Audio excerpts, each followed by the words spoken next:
Good morning friends. সকাল সকাল মাঠে চলে এসেছি। এখনও পর্যন্ত তেমন কেউ আসেনি, একজন বয়স্ক কাকা ছাড়া।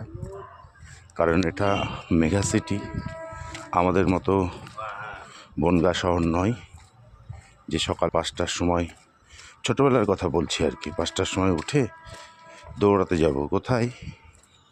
আমাদের বাড়ি থেকে কোনো দিন 7 ভাই কালীতলা, কোনো দিন কালোপুর অবধি দৌড়ে যেতাম দল বেঁধে। কখনো কখনো চাঁদপাড়াও পৌঁছে যেতাম। এদিকে 7 ভাই কালীতলা ছাড়িয়ে আংরাইলের দিকেও চলে যেতাম। কিন্তু এটা মেগা সিটি, এখানে সকাল হয় 7টার পরে, ফলে সবাই আসতে একটু লেট করে। কিন্তু আমি আজকে তাড়াতাড়ি চলে এসেছি মাঠে, তাই একা, আর একটু পরে মাঠ ভিড় হয়ে যাবে। সুতরাং এই ফাঁকে আমি আমার এক্সারসাইজগুলো একটু করে নিই, তারপরে হাঁটা যাবে।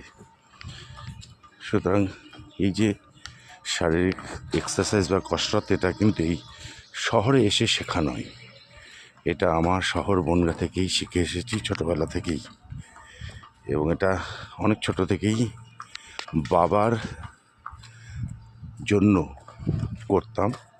কারণ মনে আছে, দেরি করে ঘুম থেকে উঠলে বাবা দরজা ধাক্কা দিয়ে ঘুম থেকে তুলে দিত, দিয়ে বলতো, কর এক্সারসাইজ কর, সকালে